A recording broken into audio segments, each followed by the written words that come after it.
Multiplying polynomials. This is a polynomial. It's two terms.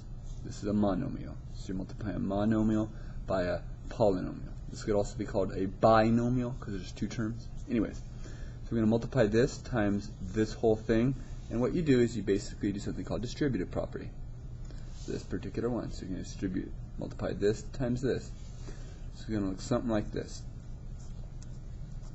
That times this. There's the first piece.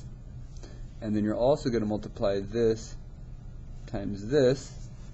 So what you have here is you have a minus, and then you have the 3x squared y times the 6x y to the 8th. So as you can see, you multiply the 3x squared y times both pieces. Alright, our next step is to multiply these two. So 3 times 7, you should hopefully know this, 21. And then we have, looks like x squared times x to the 5th. Well, x squared times x to the 5th, you add the exponents, so it's x to the 7th.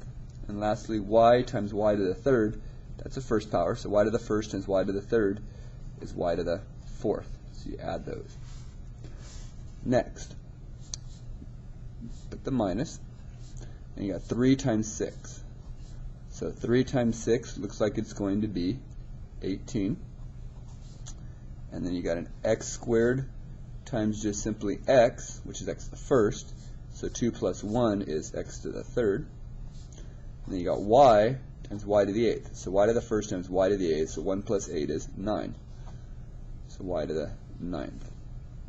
That is your answer. You cannot combine those. Those are different terms. And we're done. Alright, next one. You're going to multiply the polynomials here.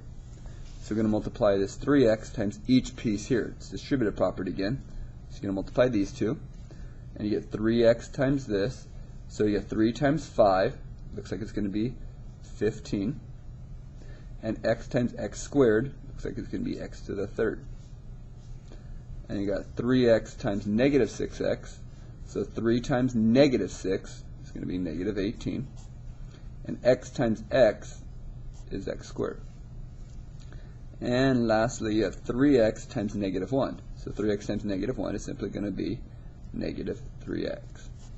None of those combine, and you're going from the highest power to the lowest power. So we're good to go. Alright, the last one, we're going to multiply these two binomials. There are multiple ways of doing this, but we're going to start it off with something called FOIL. It's kind of like distributive property, kind of like twice. So basically, here's what we do. We multiply the x times the x. That will give us x squared. And then we multiply the x times the 6. That will give us 6x. But the next step is to multiply this negative 3. So that's a negative 3 times x. Negative 3 times x is negative 3x. And negative 3 times 6 is negative 18. Then you're done if you cannot simplify. But you can still group these two. Those two combine. So we got as combined like terms. So we got the x squared still. 6x minus 3x is positive 3x. And you still have a minus 18. Now you're done. That is your answer when you multiply those two binomials.